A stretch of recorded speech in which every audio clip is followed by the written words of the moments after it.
It's been 5 years now.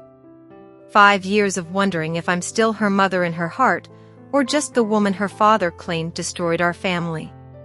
But that's not how it really happened. I didn't leave my daughter.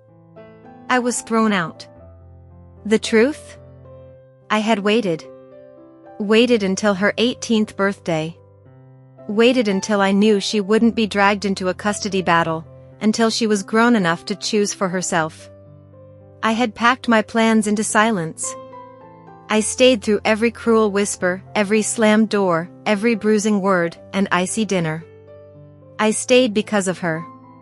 But 2 months before she turned 15, everything changed. He came home one night, quiet, cold. He poured himself a drink. Then he said, "You need to leave.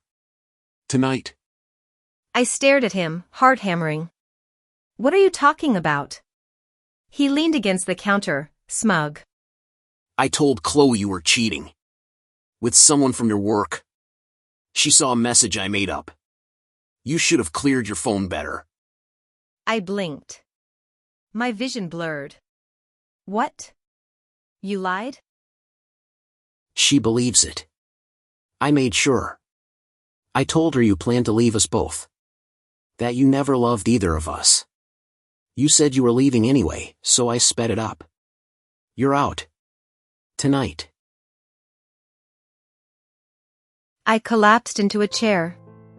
I was shocked, caught off guard. He is always one step ahead of me.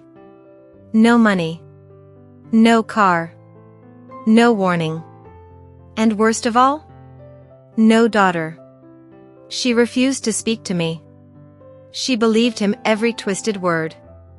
She doesn't know how he chipped away at my independence, one decision at a time. How he begged, then demanded, that I quit my full-time job because he didn't like the way my boss looked at me. How he said he'd take care of everything if I just stayed home more, smiled more, needed him more. So I gave up the steady paycheck. I took a part-time role that barely covered groceries. He made sure I relied on him, for rides, for rent, for every shred of security.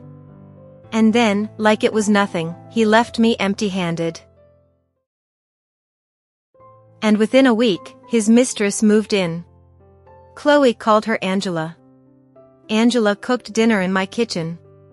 Wore perfume in my home. Slept in my bed.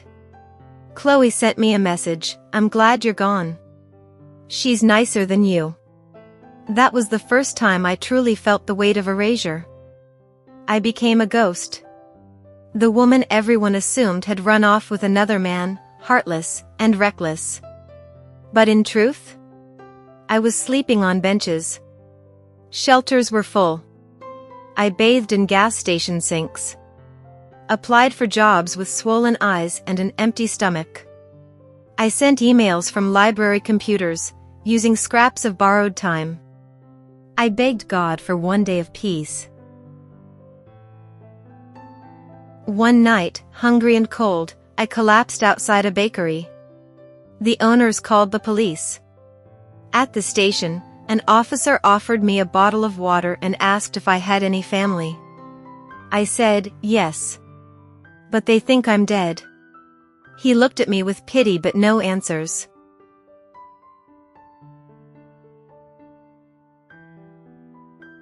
And then came the accident. I was crossing a street near the marina, distracted by the scent of bread from a cafe window, when the world exploded into noise. A car. Screeching. Pain. Then darkness. I woke up in a hospital bed with white sheets and the smell of antiseptic. My leg is in a cast. My ribs are tight. My face is bruised. And beside me, a stranger. Tall. Sharp suit. Warm eyes. You scared me. You stepped right into the street. I panicked. Am I being charged? No. It was my fault too. I was on a call. I'm sorry. Truly. By the way, I'm Daniel. He sat with me every day after that. Learned my name. My story. I tried not to tell him, at first. But I broke. Told him everything. The lie. My daughter. The streets. He listened like no one ever had. When I was discharged, he handed me a card. Come work for me. I have a huge house I barely live in. I travel for work. The staff needs someone to manage them. Stay in. Decent pay. It was generous, too generous, but I was too desperate to say no. It sounded like a dream. But it was real. And for the first time in a long time, I had my own room. A warm bed. Food. Dignity. He came home occasionally. Always kind. Always respectful. Sometimes tired, sometimes distracted. But always asking. How are you doing? Is everything okay? I always tell him the truth. I worked hard, and he noticed. I kept to myself, and he noticed that, too. Every once in a while, he'd invite me for coffee in the big kitchen. We'd talk about books. About music. About nothing and everything. Months passed. And then one evening, I found a note on my pillow. Dinner on the patio? Just us. That night, under fairy lights and the scent of garden roses. Daniel told me he had fallen in love with me. Not because he wanted to rescue me. Not because he felt sorry for me. But because he saw me, the real me. You survived hell and still carry softness in your eyes. That's the kind of woman I want beside me. He proposed 6 months later. I said yes, through tears.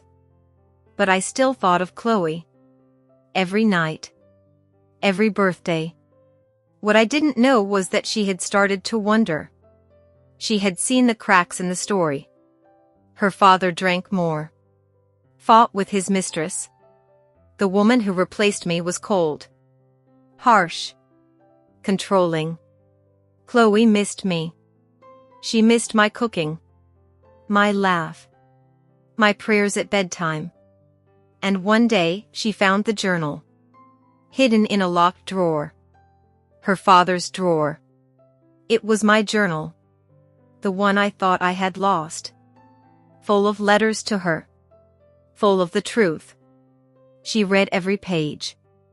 Then confronted him. He denied it, then shouted, then crumbled. Told her the truth. She packed a bag and left. And she searched. Online. In shelters. At the hospital. She even went to churches and asked around. She checked obituaries, terrified she'd find my name. But I had disappeared like a ghost. She volunteered at shelters, hoping someone might recognize my photo. She tried hiring a private investigator, but I had changed my last name. Until that day. She had just gotten engaged. She and her fiancé, a kind young man named James, returned to the old house to confront her father one last time. She wanted the divorce papers signed. She wanted to close the chapter. But as they walked up the driveway, a black car pulled in. Out stepped a woman in heels. Hair curled. Diamond on her finger. And Chloe froze. "Mom?"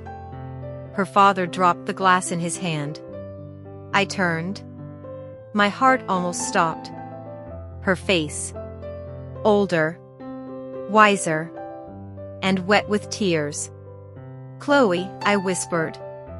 She ran to me. We collided like two waves crashing. Her arms around me. My tears on her hair. "I'm so sorry," she sobbed. I believed him. And I was so cruel. I said such awful things. "You were a child," I whispered. "You were protecting the parent you thought was hurting." Daniel stepped forward, watching us quietly. James too. Her father turned, went back inside, silent. That night, Chloe and I sat for hours. Tea between us. Hands clasped. She told me everything. How she had hated me. then missed me, then mourned me. How the guilt consumed her. I told her the truth. The whole truth. And I didn't spare myself. I let her see the parts one got wrong, too. We cried. We laughed. We mourned. When I introduced her to Daniel, she smiled through tears. Thank you, she told him. For seeing her when we didn't. He simply nodded. She's extraordinary. I just gave her space to heal. The wedding was small. Garden. Candles. She stood beside me as my maid of honor. Her father wasn't invited. But James's parents cried when they met me. She speaks of you all the time, his mother said. The mother she lost and found again. Later, Chloe and I danced alone for a moment. I still dream of being little again, she whispered. Lying my head on your lap. Hearing your voice reading to me. You'll always be my baby, I said. She lay her head on my shoulder. I love you, Mom. That night, I stood outside under the stars. Daniel came to me, wrapping his coat around my shoulders. You, okay? I am now. She came back, he said. Yes. And not because I begged. Not because I chased her. But because truth has a way of rising. He kissed my temple. You deserve every good thing coming. And for the first time in 5 years, I believed it. This is my story. Not of perfect endings. But of surviving. Of being cast out and rising again. Of scars that still ache but also shine. Of a mother and daughter, broken apart by lies, and reunited by truth. Of a woman who was thrown away. And found again.